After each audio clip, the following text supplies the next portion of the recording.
Welcome back. As promised, I'm going to show you a few more examples with composition of functions.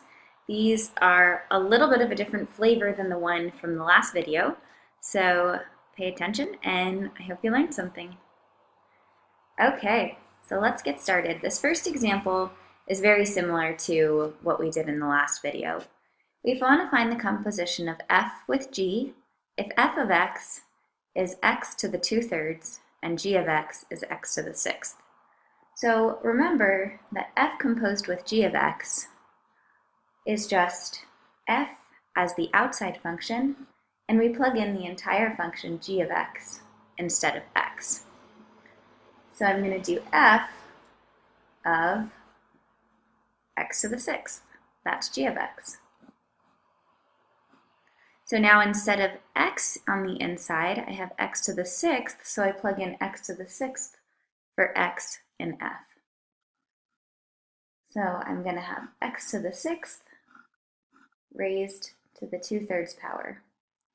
And you'll remember from our rules of exponents that if I have something to a power raised to another power, I multiply the exponents.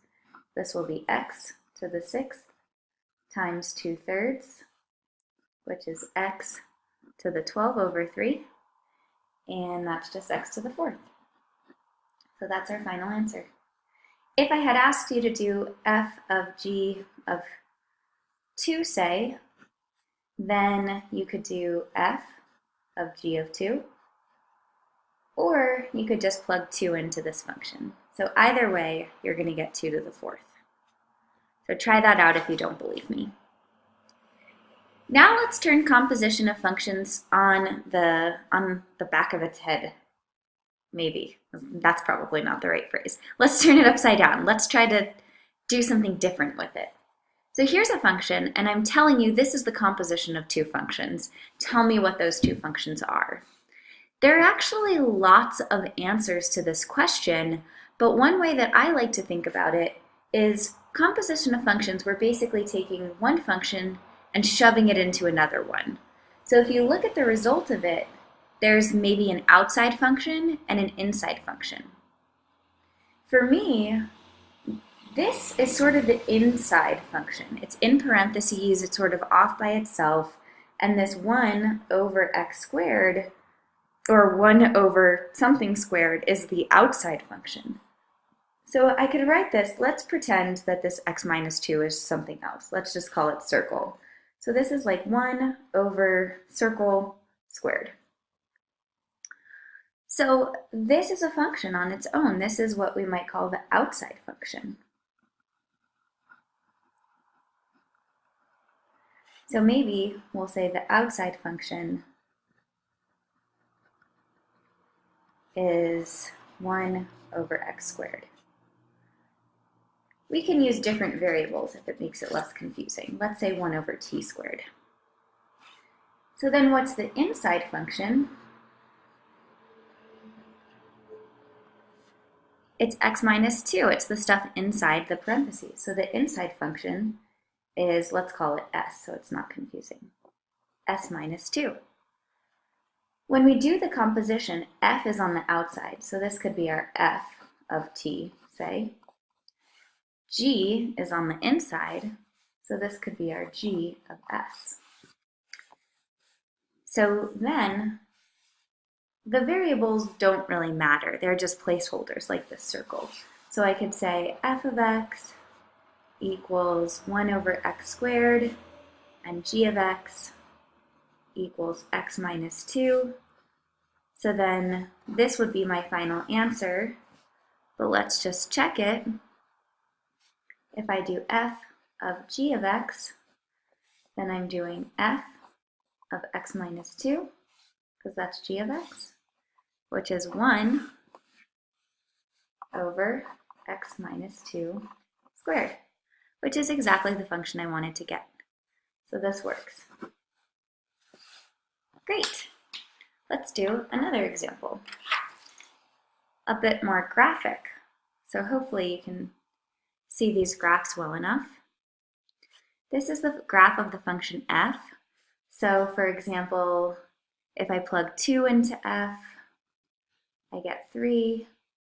This is the point 2, comma 3. That tells me that f of 2 equals 3. I want to know what g of f of 1 is. So I need to do g of f of 1. So first I need to find f of 1. I go to 1, I plug it in, and I get out 2. So I'm looking for g of 2. So again, this point says f of 1 equals 2. What's g of 2? I plug 2 in, and I get 3. G of 2 is 3. 2 comma 3 means that g of 2 equals 3. Now let's compose in the opposite direction. Let's do f of g of 4. So first I need to do g of 4, and then I plug that into the f function. So what will be g of 4? I plug 4 in, and I get 2. I'm doing f of 2. F of 2, we already saw was 3. So f of g of 4 happens to also be 3. This is just coincidence. One last example for you, a more applied problem. I'll get rid of my face so we can read it. So here we're looking at a geometric picture. We have a circle inscribed in a square, meaning the square fits the circle around it perfectly.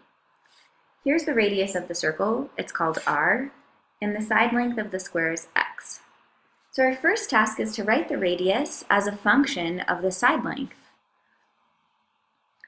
So because it's a square, the diameter is the same as the side length. The radius is half the diameter, so the radius is just x over 2. So we can write this as a function. R of x is x over 2. So if I gave you a square of length 4, then you could plug 4 in to this function and know that the radius was 2. Now we want to write the area of the circle as a function of the radius. So that is just our usual area formula. The area of a circle is pi r squared.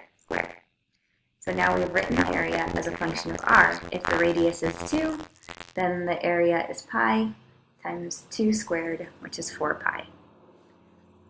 So this isn't an O, this is the composition. I want to find the composition. Oops, I think this is supposed to be x, not t. There are no t's around. I want to find the composition of A composed with R of x. So let's think about what this means first. I'm doing A of R of x. So R of x tells me the radius in terms of side length. Area, A, tells me the area in terms of radius. So basically what I'm doing is I plug in a side length.